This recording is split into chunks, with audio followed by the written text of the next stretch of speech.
Dreamworks Studio's The Bad Guys is a feel-good heist flick for the whole family, with a vault full of twists, turns, and secrets you might have missed on your first go-round. So let's get crackin'. We'll start by rounding up the usual suspects. No, not those usual suspects. These guys. Wolf, the leader of the pack. Snake, the safecracker. Tarantula, the computer hacker. Shark, the master of disguise, if you can believe it. And Piranha, the wild card. Together, they're the bad guys. What makes them our usual suspects? Well, just look at them. Each member of the team is an animal with a horrendous history, especially in movies. The Gray, Snakes on a Plane, Arachnophobia, Jaws, and, well, Piranha, to name just a few. Any of those ring a bell? Well, they do for the world at large here. Just look at the fear on everyone's faces in the diner. The diner. Looks kind of familiar, doesn't it? The movie starts out here with two of the main characters, Wolf and Snake, voiced by the uber-versatile Sam Rockwell and comic complainer Mark Maron, respectively. They sit there having a cool chat about birthdays, the taste of guinea pigs, and the supersensory powers of snakes, particularly their sense of smell. Are you getting a whiff of an homage yet? Almost down to the color palette, the opening scene is a tribute to the beginning of Quentin Tarantino's Pulp Fiction, the non-linear masterpiece that starts with Pumpkin and Honey Bunny shooting the breeze before staging a robbery. Robbery? This is a cartoon for kids, yeah? Okay. Actually, it's adapted from a kids' graphic novel series of the same name by author Aaron Blabey. Oh yeah, for kids. Look at that, it says Scholastic right there. Still, there are actually quite a few differences between the movie and its source material. For instance, Wolf is also known as Mo to his friends in the books. According to the books, he and Snake have also been friends since childhood. But take a look at the scene where the whole crew gets nicked and carted off to Succum Prison. That's super ultra crazy max, I'm assuming Imam prison. Anyway, when Wolf gets his mugshot, his birthday reads 10/19/1991. You gotta be quick for Snakes, but it reads 7/2/1965, making about a 26-year gap between the two. Did you know that Sam Rockwell and Mark Maron recorded the scenes together? Not an easy feat during the whole COVID outbreak, but the two took the necessary precautions to perform in each other's presence in order to give Wolf and Snake's relationship extra resonance. Here's another interesting detail about Snake. Look at his attire. The Hawaiian shirt and bucket hat combination are a trademark look of journalistic icon Hunter S. Thompson, the founder of the gonzo journalism movement, a type of journalism that throws away the normal conventions of objective, fact, and quote-based news stories in favor of placing the journalist at the center of the story and basing events entirely on their personal observations and feelings. It's a form of social critique and personal satire. Hunter himself has popped up in movies portrayed by the likes of Bill Murray in Where the Buffalo Roam and Johnny Depp in Fear and Loathing in Las Vegas. One more thing about Snake. He's giving all true anatomical facts regarding his species at the table with Wolf. Snakes actually can smell the air. He also shows us a fun example of how snakes shed their skin by shedding his disguise during the heist at the Museum of Fine Arts. The one thing that Snake can do in the movie that real snakes can't, however, is hear, but they can detect vibrations created by sounds, which is what makes him such a good safecracker. See his head up against the locking mechanism of the safe during the opening getaway? Good vibrations. Oh, one more little bonus fact. When Wolf pokes fun at Snake asking him if he can also hear color and see sound, he's actually describing a medical condition called synesthesia, where the brain mixes senses and their sensations, causing a person to experience exactly what Wolf is talking about. Speaking of talking about, what was I talking about?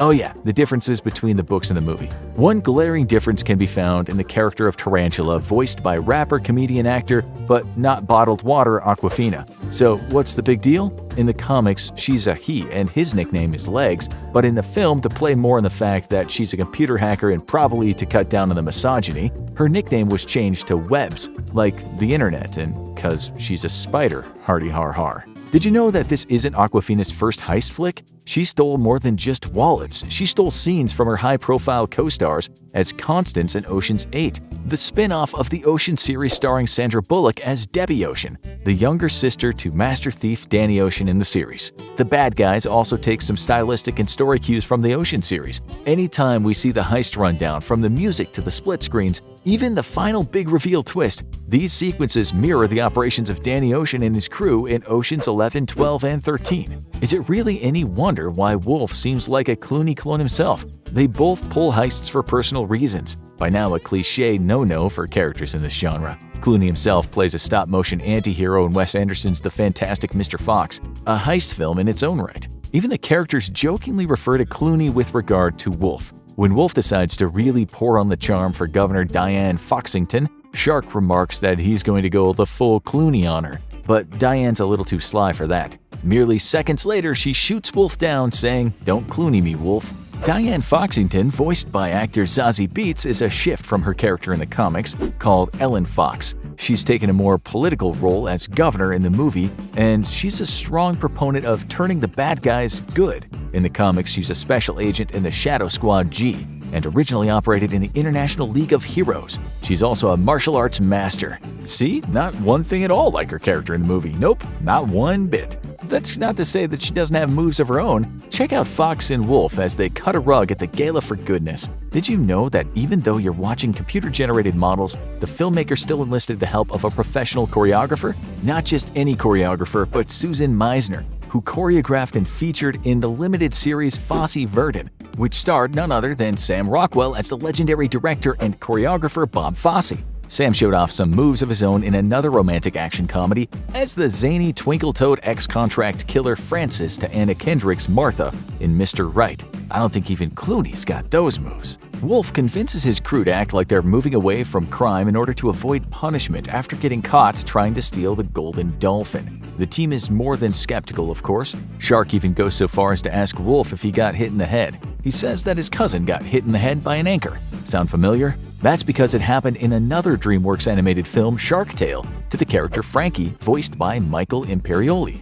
So how exactly does Shark and company leave their evil ways behind? Enter Professor Marmalade, a sickeningly sweet guinea pig voiced by the hilarious Richard Ayoade. Professor Marmalade goes to work on Wolf's team, teaching them how to do good deeds. Marmalade winds up using a heist for good in an attempt to bring Wolf's team to justice. They break into a lab to liberate a gaggle of guinea pigs being used for experiments.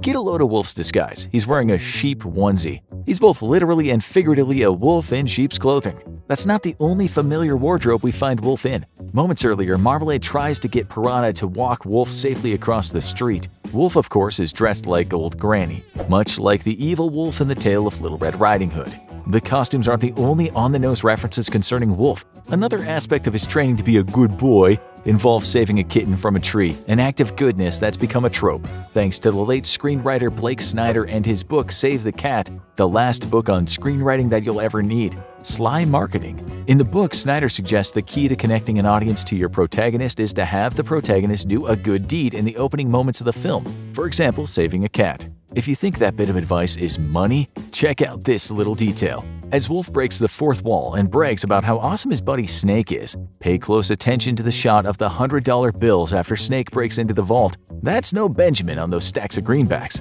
That's actually DreamWorks president Marjorie Cohn. President for now, at least. Those execs are always on the move. In that opening chase, Wolf is able to stay on the move from the Popo thanks to Tarantula. With her cyber know-how, she seizes control of the traffic lights, giving Wolf greens as far as the street will take him, just like the heist from 1969's The Italian Job, starring Sir Michael Caine.